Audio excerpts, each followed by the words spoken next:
우리가 알고 있듯이 아담의 범죄로 인해서, 아담의 타락으로 인하여서 이제 인간에게 세상에 죄가 들어오게 됐고, 그래서 아담 이후에 모든 사람들이 다 죄의 본성을 가지고 세상에 살아가는 사람들이 되었고, 그리고 그 세상을 살아가는 사람들이 겪어야 될 일들은 우리가 정말 이루 말할 수가 없는 것이죠.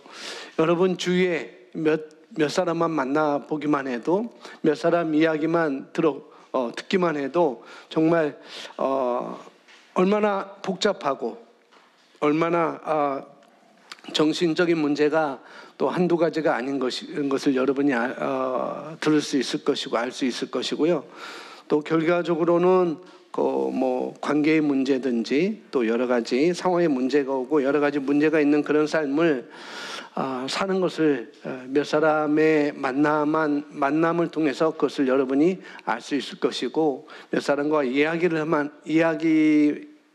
해도 여러분이 그것을 체험할 수 있을 것입니다. 정말 어렵고 힘든 가운데 정말 살고 있는지 우리 주변에 많은 사람들이 그렇게 살고 있죠. 그러면서 고통을 참아가면서 그런 고통과 힘겨운 그런 삶을 참아가면서 참고 견디고 그렇게 왜 살아있기 때문에, 죽었으면 참을 필요도 없잖아요.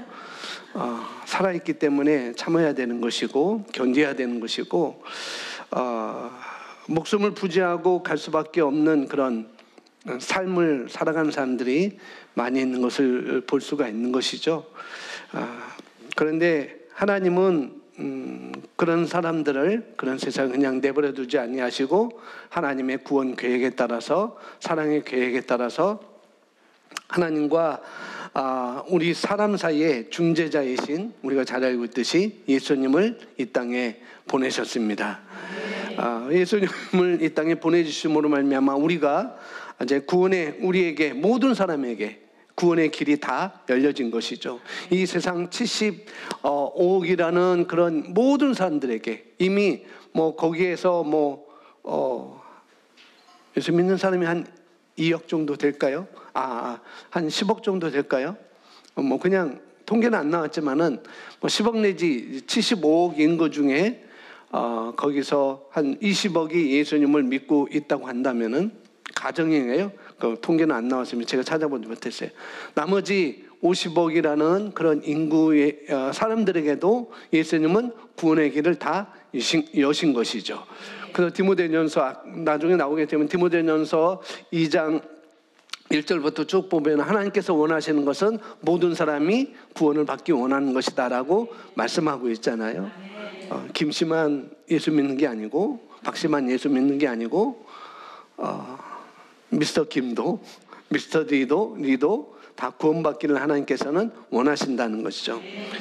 그 길을 예수님께서 예수님의 고난을 통해서 그 길을 여셨고,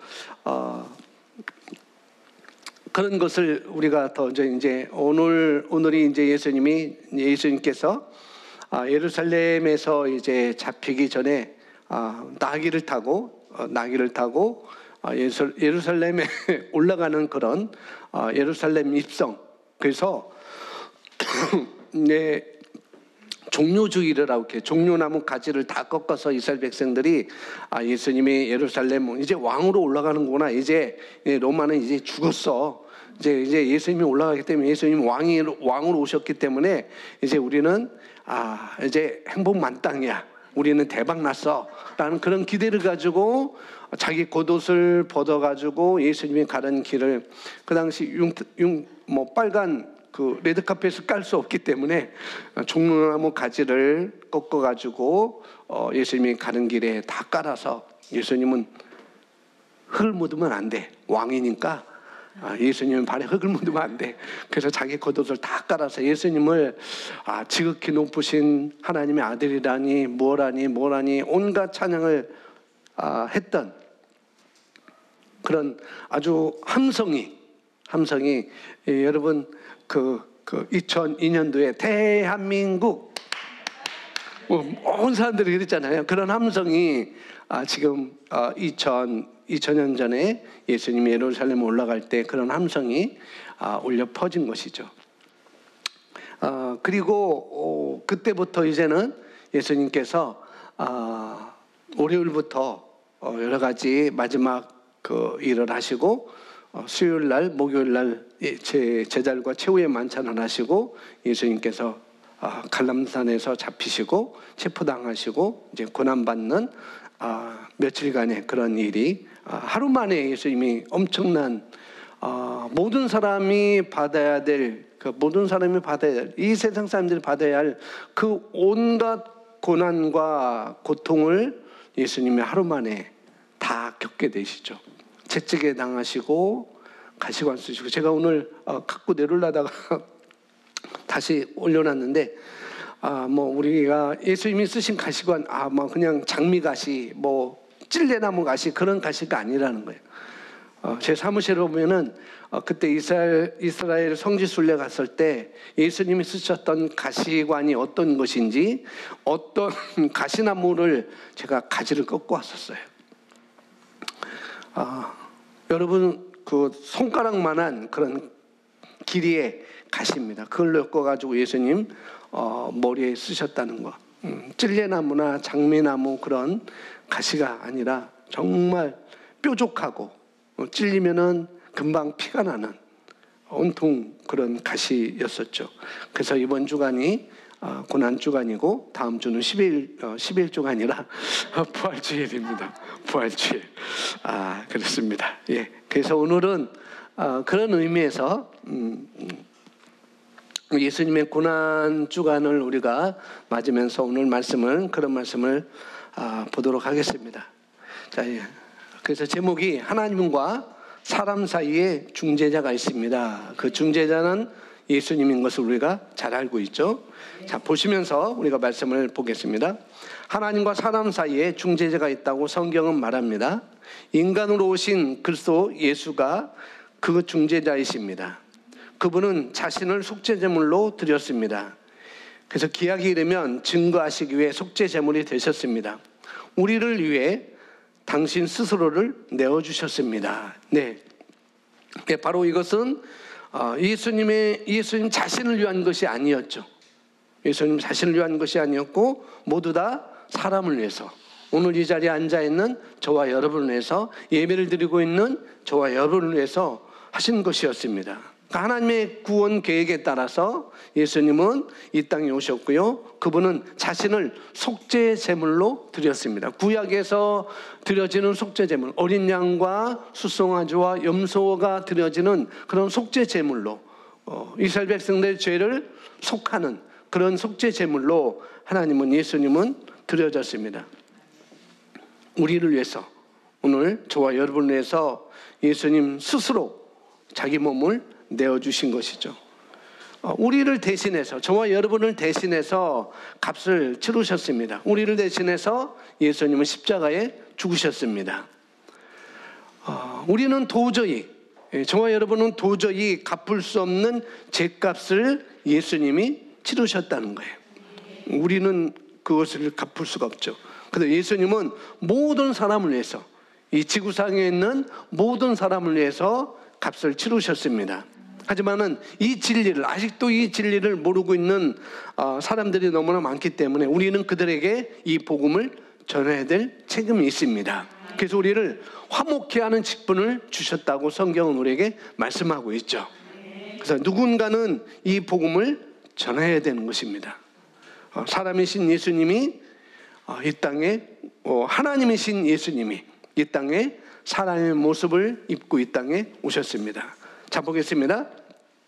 자, 우리를 위해 완벽한 희생 제물이 되기 위해 예수님은 무엇으로? 사람으로 오셨습니다. 갈라디아서 4장 4절에 5절 우리 함께 읽습니다. 때가 차매 하나님이 그 아들 보내사 여자에게 나게 하시고 율법 아래 나게 하신 것은 율법 아래 있는 자들을 속량하시고 우리로 아들의 명분을 얻게 하려 하심이라. 아멘. 예수님이 사람으로 오셨다는 것, 여기서 말씀하고 있죠. 때가 참에, 기약이 이름에, 기약이 이뤄서 이제 때가 되어서 하나님이 그 아들을 보내사 우리 인간을 구원하기 위해서 그 예수님을 여자에게 나게 하시고, 그러니까 예수님은 사람으로 오셨다는 것을 여기서 증거를 해주고 있습니다. 그래서 율법 아래 있는 자들을 속량하시고, 율법은 정죄의 직분이 있고 율법 아래 있는 자는 다 죽게 되어 있었어요. 다 죽습니다. 그래서 예수님께서 그 율법 아래 있는 자들을 속량하시고 우리로 아들의 명분을 얻게 하려 하십니다. 이런 목적하에 예수님은 사람으로 오셨습니다. 그러면서 이 예수님은 사람으로 오셨지만은 그 예수님이 어떤 분이신가 마태복음 8장 29절에 말씀하고 있습니다. 함께 읽습니다. 이에 그들이 소리질러 이르되 하나님의 아들이여 우리가 당신과 무슨 상관이 있나이까? 때가 이르기 전에 우리를 괴롭게 하려고 여기 오셨나이까 하더니, 이 말씀은 무슨 말씀인가 하면 이 배경은 이런 거예요. 예수님께서 귀신 들린 사람이 있었어요. 근데 군대 귀신이라고 이렇게 다른 성경 번역본을 이렇게 했는데, 예수님께서 오시자 이 귀신 들린 사람이 그 말하는 거죠. 귀신이 그렇게 말하는 거예요. 귀신이 그들이 소리 질러, 귀신 들린 사람들이 소리 질러 뭐라고 하냐면은 하나님의 아들이요. 그러니까 귀신이 사람을 통해서 그렇게 말하는, 예수님을 뭐라고 증거하는가? 하나님의 아들이라고 이렇게 증거를 하는 것이죠. 그래서 당신과 우리가 무슨 상관이 있습니까? 때가 이르기 전에 우리를 괴롭게 하려고 여기 오셨나이까?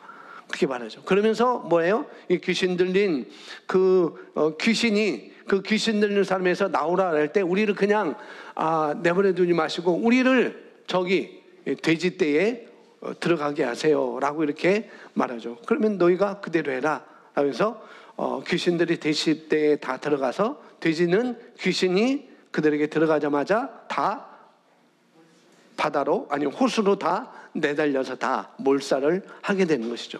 그래서 귀신조차도 예수님이 하나님이셨다는 것을 여기서 증거를 하고 있는 거예요. 하나님의 아들이었다는 것. 또 예수님이 진정한 사람이었다는 것도 여기서 우리가 살펴볼 수가 있습니다.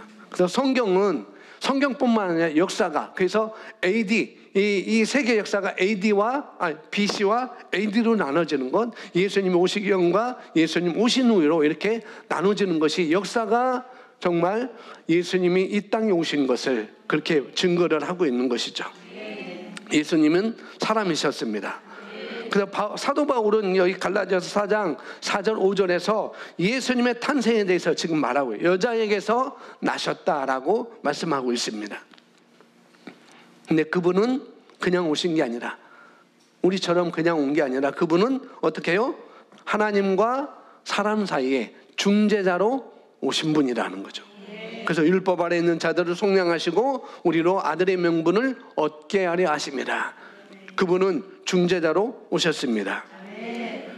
이분이 사람이셨으며 바로 우리의 영광을 구원하기 위해서 마지막 날에 우리 몸까지 부활에 이르기 위해서 예수님은 이 땅에 오신 것이죠.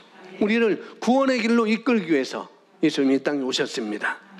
예수님은 완전한 사람이시자 예수님은 완전한 하나님이셨어요. 그래서 요한복음 10장 30절에 예수님 뭐는가? 아버지와 나는 하나다라고 이렇게 증거를 하고 있는 것이죠. 예수님은 완벽한 사람이셨고 중재자이셨습니다. 그러니까 하나님께서 바라보시는 완전한 사람, 하나님이셨고 하나님과 하나이셨고, 그리고 하나님께서 바라보시는 완전한 그런 사람의 모습을 모두 지니신 분이 바로 예수님이셨고, 그분은 인간과 하나님 사이의 중재자로 이 땅에 오신 것이죠. 그리고 예수님은 습관을 따라 기도를 하셨어요. 그런데 어느 누구도 예수님처럼 기도한 적은 아무도 없습니다. 어느 누구도. 뭐 습관 따라 기도했다니, 나도 새벽기도 습관 따라 기도해야지, 나도 그 습관 따라 몇 시간 여기서 그렇게 기도하지, 그런 의미가 아니라 예수님은 바리새인들과 다른 기도를 드렸어요. 예수님 앞에 왔던 사람들과 완전한 다른 기도를 예수님이 드린 것을 볼 수가 있습니다. 그래서 예수님은 여기 보시면은 계속 보면 예수님은 하나님을 아버지라 부르셨습니다. 아무도 시도한 적이 없는 놀라운 관계였습니다. 요한복음 11장 41절 함께 있습니다. 돌을 옮겨 놓으니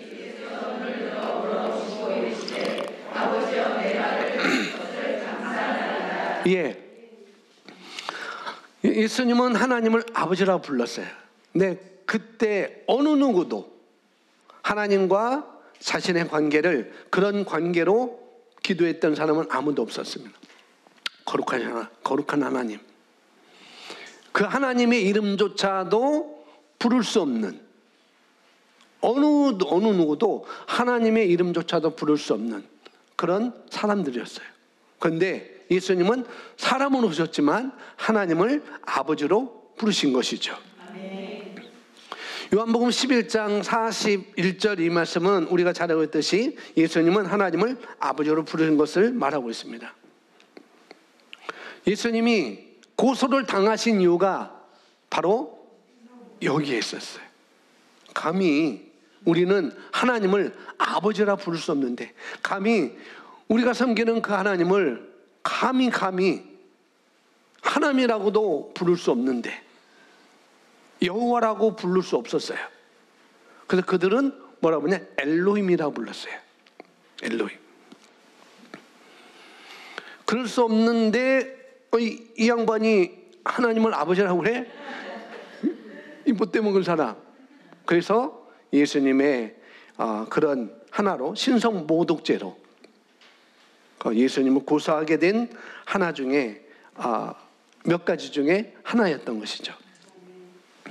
다른 사람들은 그 예수님처럼 하나님께 친밀하게 말할 수 없었어요. 아주 친밀하게. 그래서 이스라엘 백성들은 그 당시에 하나님을 찾아갈 때 자기의 죄에 대해서 죄를 뒤집어 쓰고 나는 죄인입니다. 베옷을 입고 나는 죄인입니다. 나는 죄인입니다. 나는 죄인으로서 하나님 앞에 갈 수밖에 없는 그런 존재였는데, 그런데 예수님은 아버지라니 아주 친밀한 관계를 이렇게 갖고 있었죠. 당시 사람들은 죄인이었기 때문에 하나님은 그렇게 부를 수가 없었습니다. 예수님은 아주 놀라운 자신감으로 하나님과 그렇게 대화를 했던 것이죠.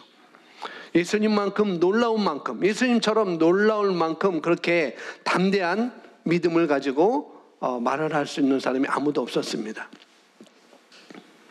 요한복음 11장 이 말씀은 바로 예수님이 마르다와 마리아의 오라버니 나사로가 죽었을 때, 이제 나사로 집에 가서 마르다와 마리아의 집에 가서 이제 나사로가 죽은 사실을 알고 이제 그 집에 가게 됐어요. 그 집에 대해서 근데 마르다가 죽은 지 벌써 나흘이 됐습니다. 좀 일찍 오시지. 좀 서둘러 오시지. 그래서 예수님이 오는데 나사로의 죽음을 보고 예수님은 그때 눈물을 한번 흘리셨죠. 이 나사로가 죽었을 때 나사로를 그 무덤에서 다시 죽은 나사로, 죽은 지 사흘이 됐는데 죽은 지 4일이 지났는데 그 나사로를 다시 살려내기 전에 하신 말씀이 바로 이 41절 말씀이에요.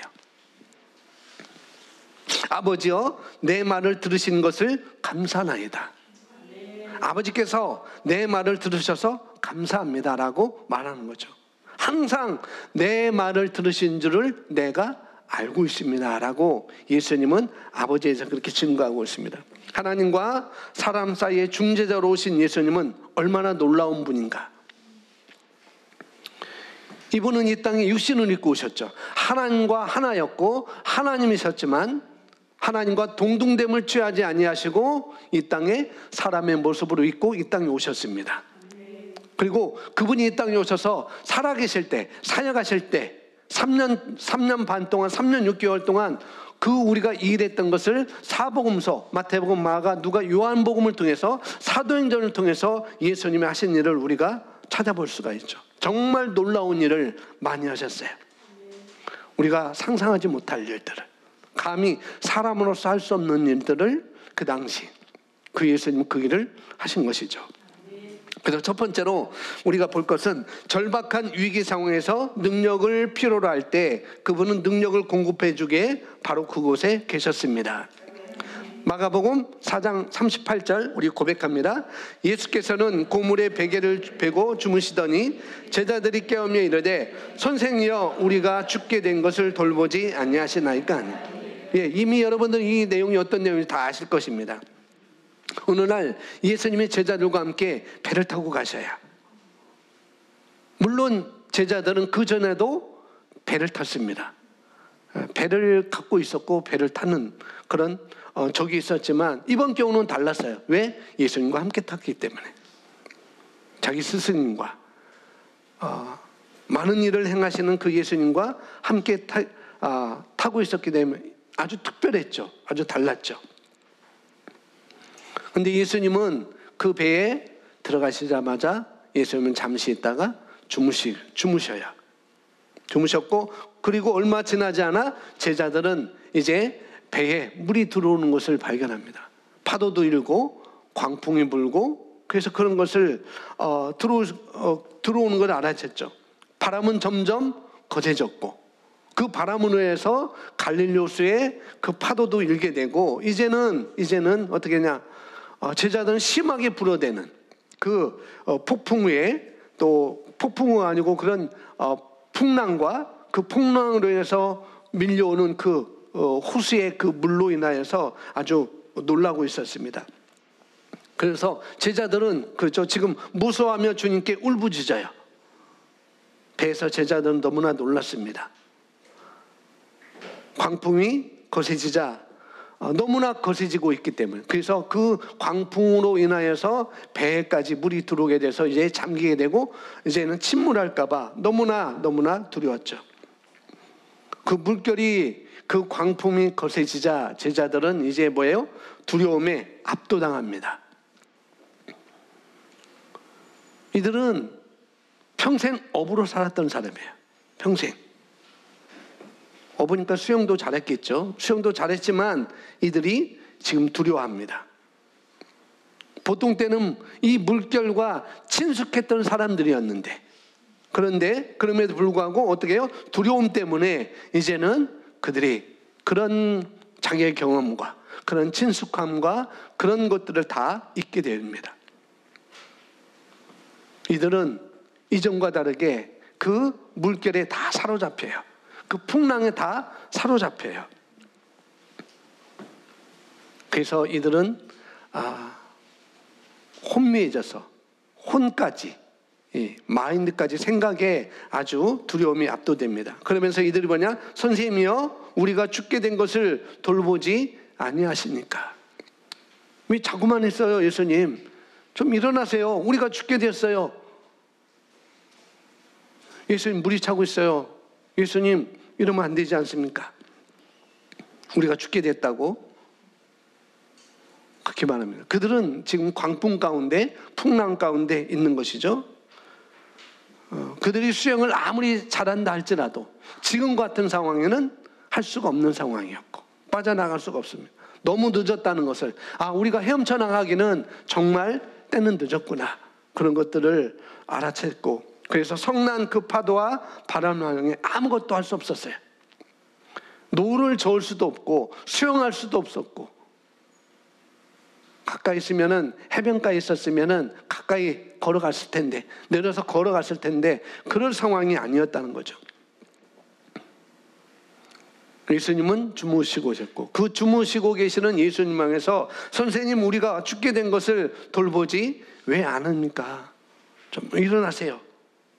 그리고 예수님을 깨워요. 그리고 예수님이 일어난 예수님은 이제 바람과 파도를 향해서 말씀합니다. 39절에 그 말씀하고 있죠. 39절에 보면은 함께 있습니다. 예수께서 깨어 바람을 꾸짖으시며 바다더러 이르되 잠잠하라 고요하라 하시니 바람이 그치고 아주 잔잔해지더라. 잠잠하라 고요하라. 그러자 잠잠해졌어요. 정말 기적같이. 근데 그 이전에 제자들은 방향 감각도 다 잊어버리게 되고, 어떤 예수님이 이 일을 그냥 내버려 두지 않는다는 그런 믿음조차 그들은 다 뺏겨버렸습니다. 혼미해졌죠. 그리고 예수님께서 그 일을 하자 어떻게 하는가? 저가 어떠한 분위기에, 이후에 40절 보면은 저가 어떠한 분위기에 심지어 바람과 바다조차 순종하는지 제자들이 아주 놀라워하죠. 이 마태복음 4장 38절, 39절, 40절 말씀 그 이후로 보면서 우리가 발견하는, 우리 예수님은 우리가 살아가는 어떤 부분에서도 하나님의 뜻, 우리에게 기쁨과 우리에게 평안과 우리에게 번영을 주신 분이라는 것, 그것을 증거를 하고 있죠. 우리가 어떤 상황에도 예수님은 이런 중재자로, 우리가 두려움과 우리가 죽음과 어떤 상황에 있을 때 우리에게 기쁨을 주고 우리에게 평안을 주고 우리에게 번영을 주시는 분으로, 중재자로 우리에게 오신 분이었습니다. 또 다른 분 볼까요? 예수님은 상황에 개의치 않으셨던 분입니다. 예수님은 어떤 상황에도 개의치 않았어요. 물론 여기 마가복음 4장 38절 이 본문도 마찬가지만은, 자, 마태복음 14장 24절 역시 우리가 잘 알고 있는 말씀인데요. 우리 27절까지 함께 있습니다. 배가 이미 육지에서 수리나 떠나서 바람이 거스름으로 물결로 말미암아 고난을 당하더라. 밤 사경에 예수께서 바다 위로 걸어서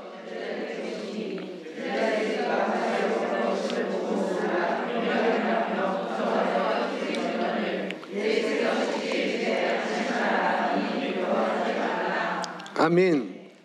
똑같죠? 뭐 잠잠하라 고요하라, 내니 두려워 말라. 역시 똑같아요. 역시 어느 날 배를 타고 함께 제자 육지에서 멀리 떨어진 바다에 배를 타고 먼저 가고 있었어요. 예수님은 기도하러 잠시 산에 올라가서 기도하고 계셨고, 너희가 먼저 건너편으로 우리가 건너편 마을로 가자. 그러면서 있던 배를 제자리 먼저 타고 갔죠. 그런데 이 제자리를 타고 가는데 누군가가, 그러니까 밤이었죠. 때가 저물었어요. 때가 저물어서 이제 좀 캄캄한 거죠. 그래서 누가 오는지도 잘 모르는 거예요. 설마 예수님이 배를 타고 오시겠지. 아무도 예수님이 그 갈릴리 호수를 걸어오실 거라는 생각을 아무도 못 했어요. 분명히 배가 있으니까 배를 타고 오시겠지. 제자는 그렇게 생각했겠죠. 그런데 누군가 자기들이 배를 타고 가는데 누군가 물 위로 걸어온 것을 이들이 발견합니다. 그러면서 두려워하던 그들이 두려움을 갖게 되죠. 유령인가? 귀신인가? 그렇게 생각했어요. 그래서 그들도 역시 죽을 듯한 그 공포감에 휘둘리게 되죠. 그날 밤 제자들은 죽는 게 더 나아. 귀신이, 왜? 귀신 들린 사람들 봤거든요. 그들이 어떤 상황이었는지. 불에도 들어가고 물에도 들어가고 자기 몸을 상하는 그런 일들을 봤거든요. 귀신의 역사를 예수님과 함께 지내면서 귀신 들린 사람, 귀신의 역사가 뭔지를 알았거든요. 이제는 우리에게 오게 되는구나. 두려움도 있었고 불안도 있었고, 저 귀신이 우리한테 오는구나. 그래서 유령이 온다면서 무서워하면서 이 제자들이 떨게 되고 소리를 지릅니다. 왜? 살면서 그런 존재들을, 예수님과 함께 지나면서 그런 존재들을 봤거든요. 그런 존재들이 어떤 일을 하는지, 귀신에 대한 이야기를 봤었고 예수님한테 들었었고, 예수님이 그런 사역을 하는 것도 이들은 다 봤습니다. 앞에서 귀신의 역사를 봤지만 이번에는 자신들에게 어떻게 해요? 맞닥뜨린 상황이었어요. 그래서 그들은 예수님이라는 생각조차 못하고 유령이다, 귀신이다 라고 이렇게 생각했습니다. 그런데 점점점 가까이 오는 거죠. 점점점. 그런데 마태복음 14장 27절에 뭐라고 하면은, 예수께서 즉시 이르시되 안심하라, 난이 두려워하지 말라. 난이 두려워하지 말라. 예수님 말씀하셔요. 근데 그동안 제자들은 죽는 줄만 알았어요. 죽는 줄만. 이유는 뭐예요? 사람은 무리로 걸어올 수 없어. 아무리 예수님이라도 예수님은 무리로 걸어올 수 없어. 그런 사람 본 적이 하나도 없었거든요. 다만 귀신을 내쫓고 병자를 고쳐주고 그런 일은 제자들이 봤지만은 정말 이 무리까지 이 중요의 법칙을 제자들이 알고 있었거든요. 잠시 그때는 중력의 법칙이 없어졌는가? 아니에요. 그때도 중력의 법칙이 있어요. 그래서 배는 물 위에 떠 있었던 것이고 모든 주위에 있던 것들은 다 중력의 법칙에 작용을 하고 있었던 거죠. 그래서 어느 누구도 무리로 걸어올 수 있다는 생각조차 못했고 예수님이 설마 그러실까? 그런 생각도 못했어요. 그런데 예수님은 물 위를 걸으셨습니다. 물 위를 걸어오셨어요. 그걸 보고 물 위를 걷다니, 예수님 물 위를 걷다니? 그래서 저가 사람인가? 또 그렇게 생각하게 되죠. 제자들이 놀라워합니다. 그때 베드로가 주님, 만일 주님이시면, 만일 우리의 선생님이면은 나로 물 위로 배에서 나와 물 위를 걷도록 내가 예수님께 가도록 그렇게 해주세요 라고 하니까 예수님 뭐라고요? 우리가 할 듯이 와라. 그러니까 베드로가 배에서 내려서 걸어가면서 베드로조차도 놀라워하죠.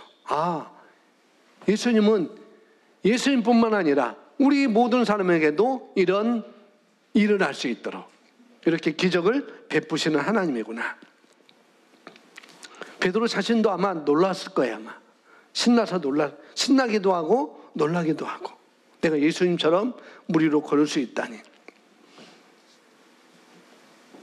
그런데 어떠한 분이시기에 예수님이 어떠한 분이기에 이 같은 이적을 베푸셨을까?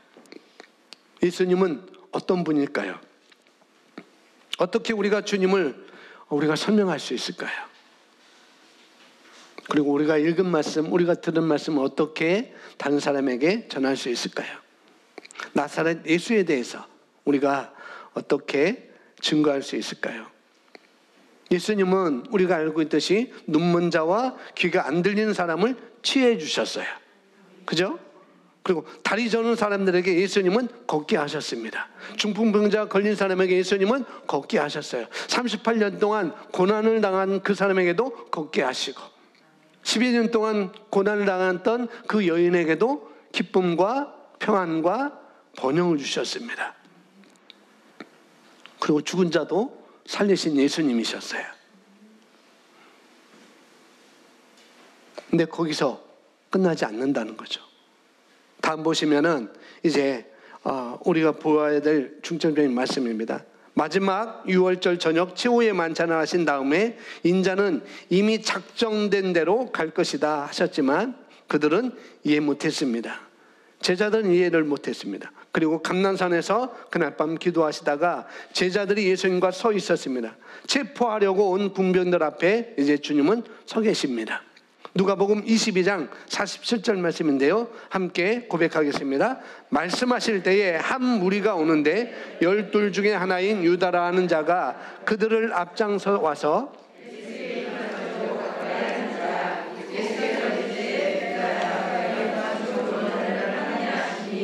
그 주위의 사람들이 주여 우리가 칼로 치리까 하고 그 중에 한 사람이 대제사장의 종을 쳐 그 오른쪽 귀를 떨어뜨린지라.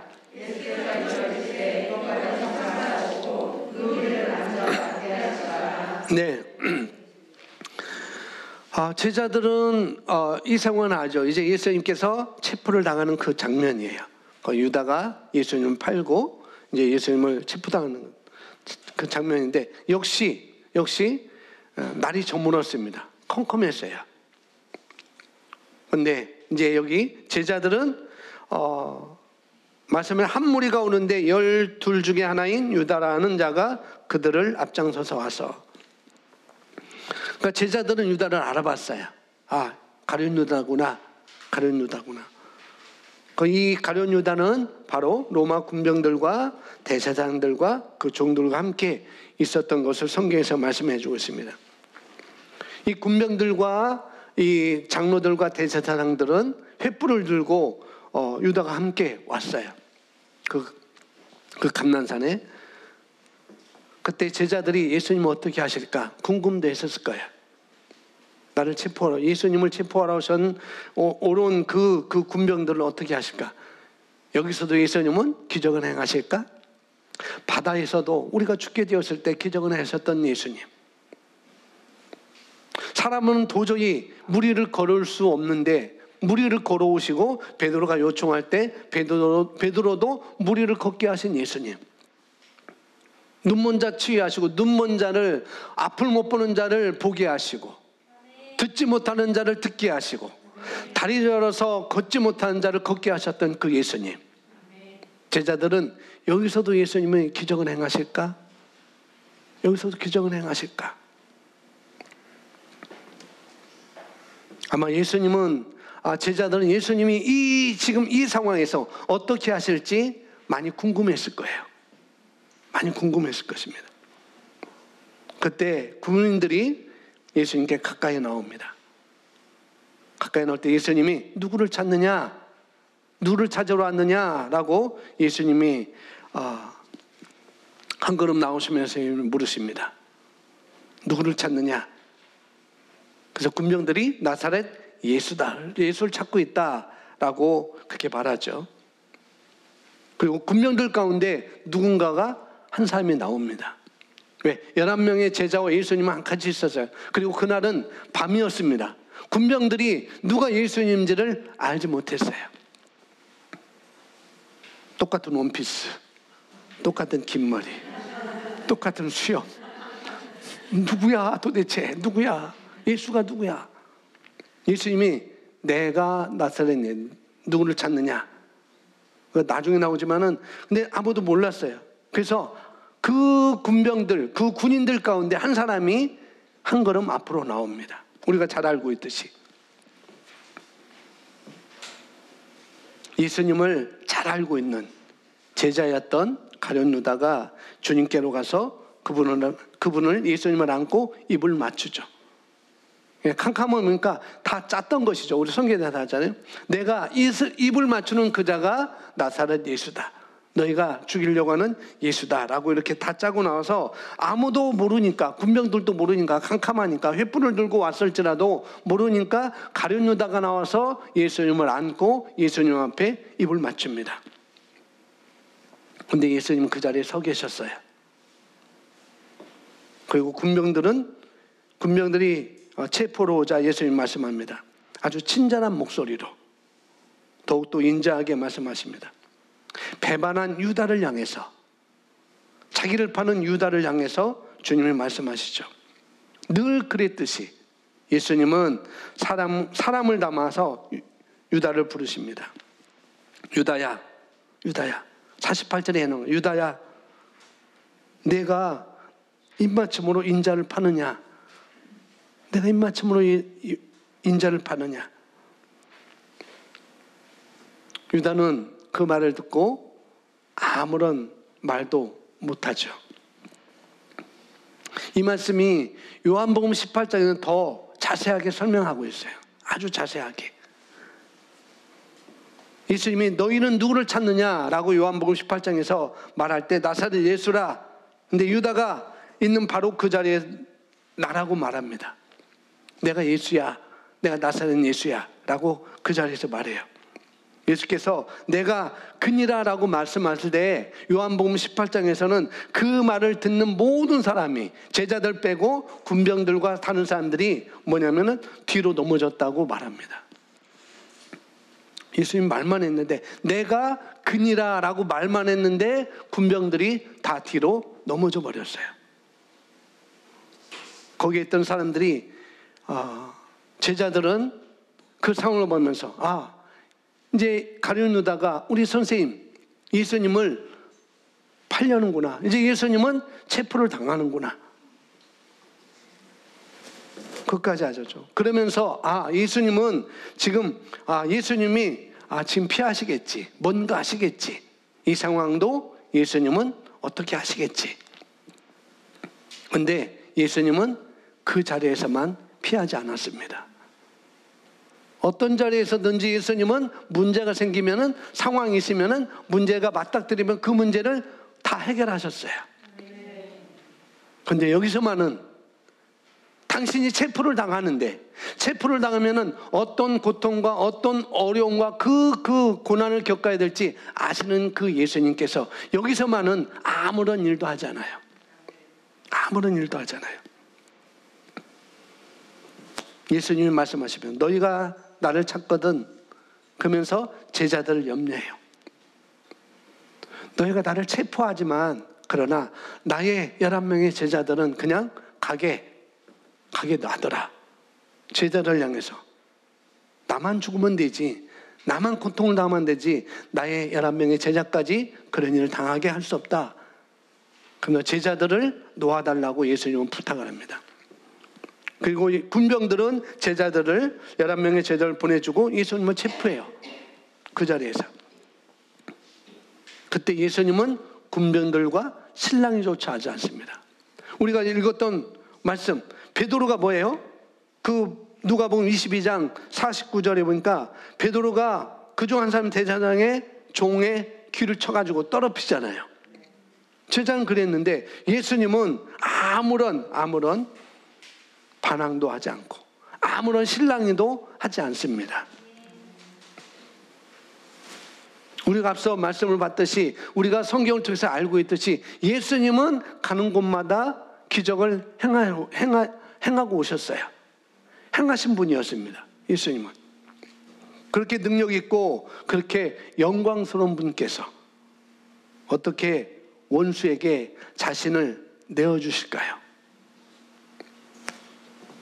군병들은 예수님을 체포합니다.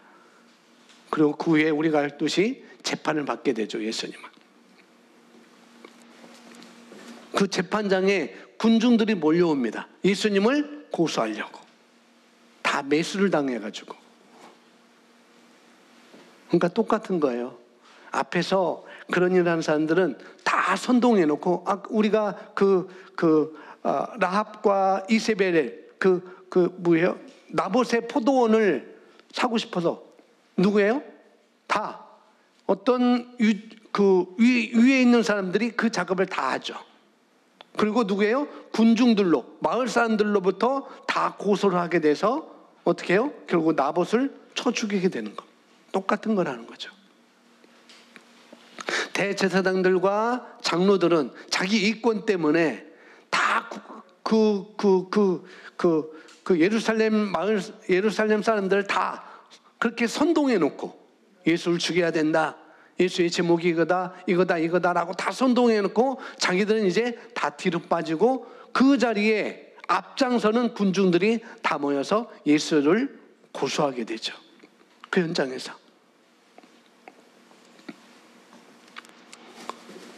그들이 와가지고 그런데 그들이 알고 있어요. 예수님이 어떤 분인지. 예수님이 취해 주셨고 예수님 만져주셨던 사람들이었습니다. 예수님은 그들뿐만 아니라 그들의 자녀까지도 축복해 주셨던 사람이었어요. 그런 사람들이었어요. 근데 그 사람들이 많은 죄를 열거하면서 그들이 이제 예수님을 고소하고 있습니다. 자기 형제가, 자기 부모가, 자기 자녀가 예수님을 통해서 그런 축복을 받았음에도 불구하고 이제는 선동이 되어서 예수님을 고소를 합니다. 많은 사람들이 죽어야 된다고, 저 예수는 죽어야 된다고, 저 예수는 죽어야 된다고 군중들이 외쳐요. 그 이후에 빌라도가 나와 군중들에게 말합니다. 그것이 마태복음 27장 15절 말씀이에요. 우리 함께 있습니다. 명절이 되면 총독이 무리 청원대로 죄수한 사람을 놓아주는 전례가 있더니 그때에 바라바라는 유명한 죄수가 있는데 그들이 모였을 때에 빌라도가 물어 이르되 너희는 내가 누구를 너에게 놓아주기를 원하냐? 바라바냐 그리스도나 하는 예수냐 하니 이는 그가 그들의 시기로 22절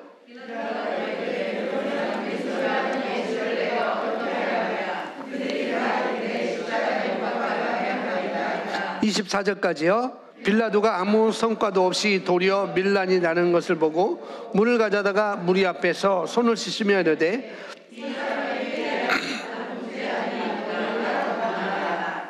예, 빌라도가 말합니다. 죄수 하나를 풀어주는 권세가, 그런 권한이 나한테 있어. 내가 누구를 풀어? 내가 예수를 풀어주랴 아니면 바나바를 풀어주랴?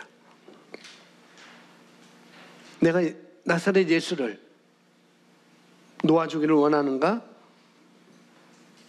근데 법정 광장에 있던 누구예요? 군중들이 아니라고 합니다.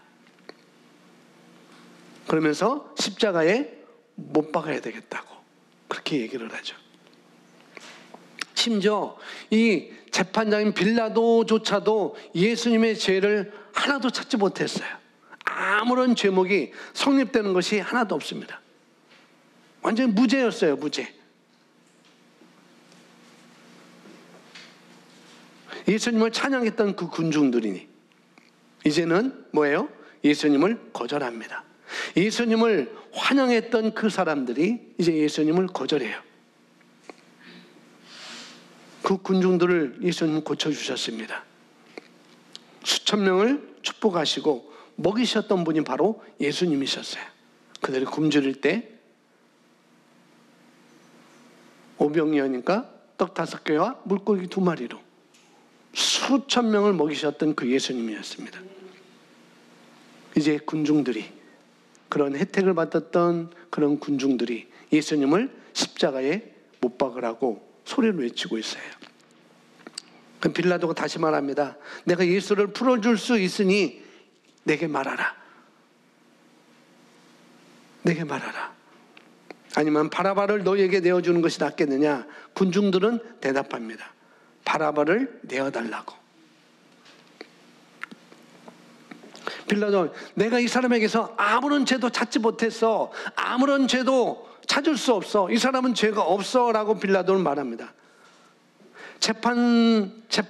이제 최후의 결정권을 가지고 있는 그 재판장도 뭐예요? 예수에 대해서 잘못된 것은 하나도 발견하지 못했어요.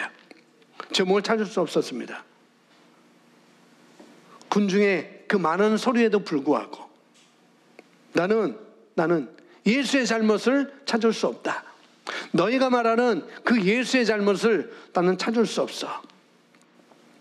이 사람에게서 나는 아무런 죄도 찾지 못하겠노라. 그런데 군중들은 그 말을 듣지 않고 온 목소리를 냅니다. 예수를 십자가에 못 박으라. 예수를 십자가에 못 박으라. 예수를 십자가에 못 박으라. 그 군중들의 모습을 빌라도 역시 컸을 거예요. 그렇게 예수님을 따랐던 사람들이 이렇게 돌연 이렇게 변했을까? 아무런 죄도 없는데 왜 죽이라고 할까? 아무런 죄도 없는데 왜 죽이라고 이렇게 난리 이 광장에 모여서 그렇게 말할까? 마태복음 27장 24절 다시 보시면 빌라도가 아무 성과도 없이 그렇게 말했음에도 불구하고 빌라도는 아무런 성과도 얻지 못했어요.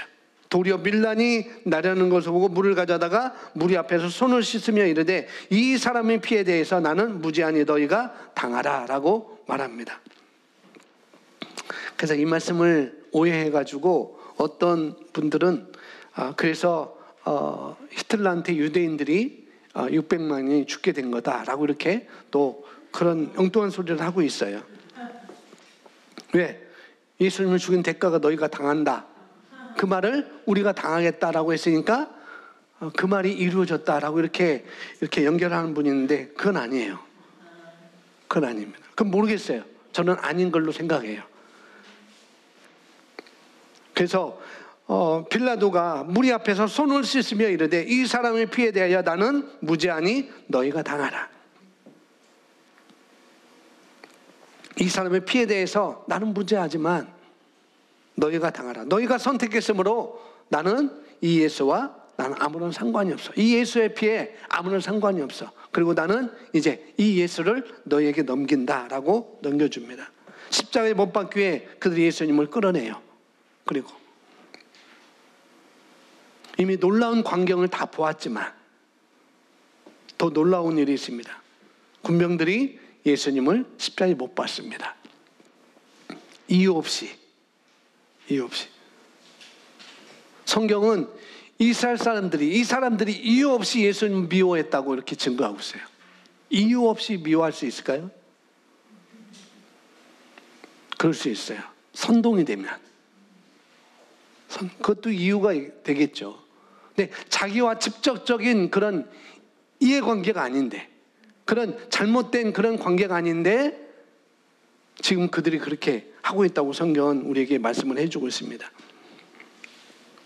그들은 예수님에 대해서 어떤 죄도 찾을 수 없음에도 불구하고 예수님을 넘길 이유가 없었어요. 군중들은 그럼에도 불구하고 예수님을 십자가에 못 박았습니다. 예수님의 머리에는 가시관이 씌어졌고, 예수님의 팔과 다리에 손이죠. 피가 목을 박아서 피가 흐르게 됩니다. 예수님은 십자가에 못 박히셨습니다. 아마 유다도 그렇고 제자들도 그렇고 그런 생각을 했을 수 있을 거예요. 거기서는 감난산에서는 그냥 신랑이조차 하지 않고 예수님께서 그냥 그들에 의해서 순응했지만은 아마 예수님은 이 십자가에서 내려오실 거야. 그냥 죽지 않을 거야. 여기서도 예수님은 기적을 행하실 수 있을 거야 라고 유다도 생각할 수 있을 것이고 제자들도 그렇게 생각할 수 있었을 것입니다. 제자들도 그걸 기다리고 있었겠죠. 예수님은 저렇게 고통을 당했지만은 예수님은 아주 완전한 모습으로 다시 내려오실 거야. 이 십자가도 여기서 기적을 행하실 거야. 마지막 순간에는 예수님 뭔가 기적을 행하겠지. 이분이 그런 분이 아닌데. 근데 제자들이 이해할 수 없는 상황이 계속 이어집니다. 예수님은 아무런 어떤 것처럼 하지 않아요. 분명히 예수님은 십자가에 내려올 수 있는 그런 능력이 있으신 분입니다. 그럼에도 불구하고 예수님은 그렇지 않죠. 이사야 선지자가 예언한 말씀을 그대로 이루기 위해서, 그리고 그 백성들, 그 예수님을 십자가에 못 박으라고 했던 그 군중들도 이사야 선지자가 예언했던 그 말씀을 다 알고 있었을 것이에요. 다 알고 있었을 것입니다. 그리고 십자가 예수님을 보면서 군중들이 생각할 수 있었겠죠. 자, 이사야서 53장 5절 6절 우리 함께 읽습니다. 그가 찔림은 우리의 허물 때문이요 그가 상함은 우리의 죄악 때문이라. 그가 징계를 받음으로 우리는 평화를 누리고 그가 채찍에 맞음으로 우리는 나음을 받았도다. 우리는 다 양 같아서 그릇 행하여 각기 제 길로 갔거늘 여호와께서는 우리 모두의 죄악을 그에게 담당시키셨도다. 아멘. 예수님 십자가에서 저와 여러분의 죄를 대신 지셨습니다. 예수님이 이제 십자가에 내려오실까요? 아니었어요. 제자들은 다 그렇게 기대를 했을 거예요. 예수님은 그냥 내려오실 거야. 이들을 죽지 않으실 거야. 뭔가 뒤엎을 거야. 자기를 배신했던 유다뿐만 아니라 자기를 그렇게 칭송했던 그 군중들까지도 뭔가 예수님은 하실 거야.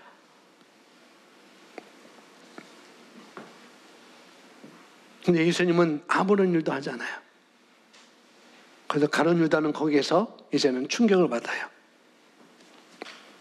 예수님이 내려오기를 기다렸지만 예수님이 그냥 이렇게 죽을 거라고 전혀 생각을 못했던 가룟 유다가 이제는 어떻게 해요? 예수님이 그대로 계신 그 예수님을 바라보면서 가룟 유다는 양심의 가책을 받아서 자기가 예수님을 파는 대가로 받았던 은 30냥을 갖고 있었어요.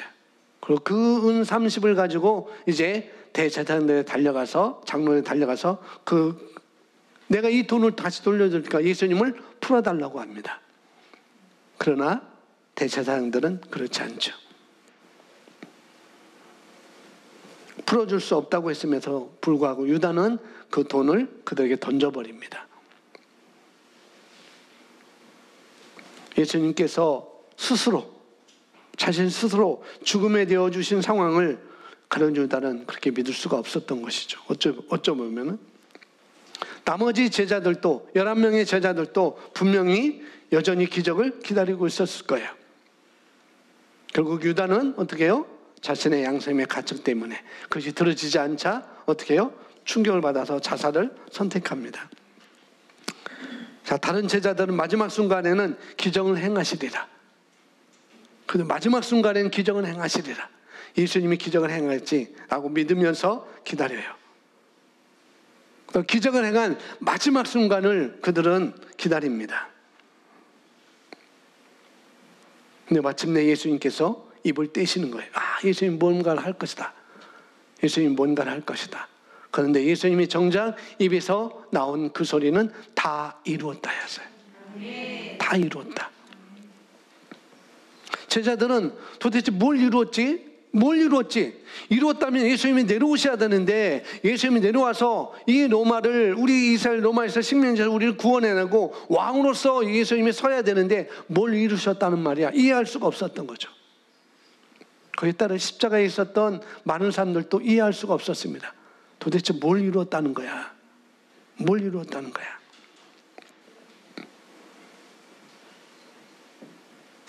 예수님은 다 이루었다고, 완성했다고 예수님은 말씀하고 계셔요. 바로 구원의 완성인 것이죠. 정말일까요? 네. 예수님 스스로를 내어주셨어요. 다 이루었으면 이제 내려오세요라고 말하겠지만 아직 끝이 아닙니다. 그리고 예수님은 큰 소리로 불러 가라사대 아버지여 내 영혼을 아버지 손에 맡깁니다 라고 이렇게 말씀하시면서 이제 십자가에서 머리가 숙여지고 예수님은 운명하시게 됩니다. 눈먼 자도 고치셨던 그 예수님께서 그분이 죽으신 걸까? 저는 다리를 다시 회복시켜준 분이 정말 운명하셨을까? 예수님은 진짜 돌아가셨습니다. 죽은 자도 일으키셨던 분이 정말 돌아가셨습니다. 저들의 죄도 용서했던 그 예수님이 정말 운명하셨을까요? 정말 운명하셨을까요? 예수님은 정말 운명하셨습니다. 아멘.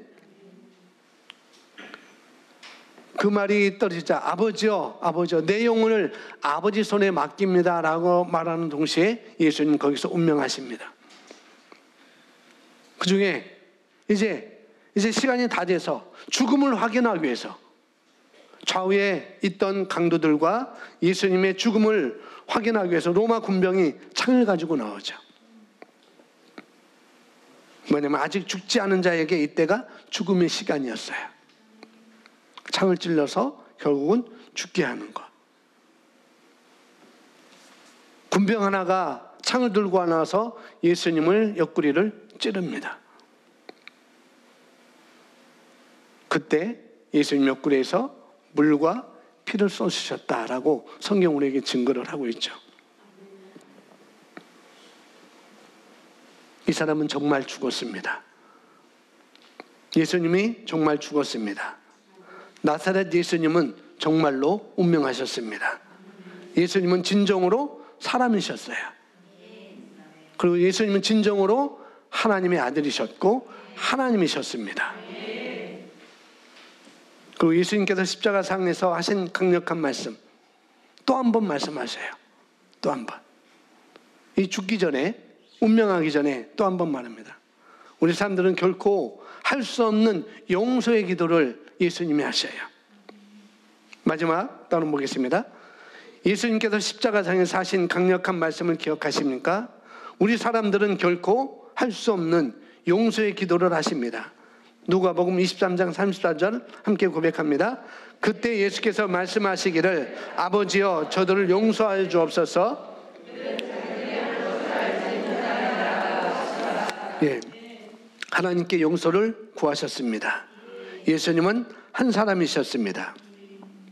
예수님은 하나님의 사람으로서 오셨다고 성경은 말합니다. 하나님이 사람으로 오셨다고 성경은 말씀합니다. 하나님과 사람 사이에 유일한 중재자가 계시는데 그분은 사람이신 예수 그리스도이십니다. 그분은 이것을 이루기 위해서 그 십자가에서 아무런 일도 하지 않았습니다. 다 당하신 거예요. 저와 여러분의 그 죄값을 중재하기 위해서. 그가 찔림으로 뭐예요? 그가 찔림은 우리의 허물 때문이요. 그가 상함은 우리의 죄악 때문이라. 그가 징계를 받음으로 우리는 평안을 누리고 그가 채찍에 맞음으로 우리는 나음을 받았도다. 아멘. 이 일을 이루기 위해서 그 많은 기적을 행하신 예수님이 아무런 기적도 행하지 아니하시고 모든 고통을 우리가 다 예수님이 다 당하신 것이죠. 사람이 당할 수 없는 고통, 사람이 당할 수 없는 치욕, 사람이 당할 수 없는 아무런 죄도 없으신 그분이 저와 여러분의 죄를 지시기 위해서 그분은 입을 다물고 다 이뤘다 말씀하시고 우리의 구원을 이뤘다 말씀하시고 도리어 마지막에 자기들의 죄를 알지 못하는 그들을 위해서 하나님 아버지께 용서를 구하는 그런 예수님이십니다. 그래서 베드로전서 2장 23절에 베드로는 주님의 고난에 대해 고난을 받으시되 위협하지 아니하시고, 예수님은 고난 받았는데 전혀 위협하지 않았다고 그랬어요. 전혀 위협하지 않았어요. 원수의 면전에서 그 죄가 용서받기를 예수님은 간구하셨습니다. 얼마나 놀라운 분인가요, 이분이. 그들의 죄를 용서해달라고 기도하셨습니다. 디모데전서 2장 5절에 이렇게 말합니다. 하나님은 한 분이시요 또 하나님과 사람 사이의 중보자도 한 분이시니 곧 사람이신 예수 그리스도라라고 증거를 하고 있습니다. 하나님과 사람 사이에 유일한 중재자가 계시는데 그분은 사람이신 그리스도 예수라고 증거하고 있습니다. 그러면서 2장 6절에 기약이 이르면 증거하시려고 모두를 위해 자신을 희생 제물로 드리신 분이라고 이렇게 증거를 하고 있습니다. 제자들이 기대를 했지만 십자가에서 잡히실 때 뭔가 기적을 기다렸지만 그곳에서만 예수님은 아무런 일을 하지 않아요. 다른 일은 다 하셨는데 오로지 우리의 구원을 위해서, 저와 여러분의 구원을 위해서 예수님은 아무런 일도 그냥 다 당하셨습니다. 이게 하나님의 사랑이었고 이게 예수님의 사랑이었고 우리는 그런 사랑을 받은 하나님의 자녀가 되었습니다. 아멘. 우리 함께 머리 숙여 주님께 감사드리는 기도를 하겠습니다. 이제 고난주간 우리가 하면서 다음 주에 부활주일인데 더욱더 이 말씀 우리가 다시 한번 여러분 마음속에 잘 받아들이시고 또 이 말씀을 공부하고 상고하면서 정말 예수님 정말 그런 기적을 행하시는 그 예수님, 그러나 결코 이 자리에서만은 그 기적을 다 행하지 않고 온전히 말씀에 따라서 거기에 순응하는 예수님, 오로지 저와 여러분 한 사람을 위해서 그 일을 행하신 예수님께 감사하고 내가 이것을 증거하는 삶으로 내가 살아야 되겠다, 이걸 누군가에게 전하는 이런 삶으로 내가 살아야 되겠다는 그런 결단을 하는 시간을 이 시간 갖기를 바랍니다.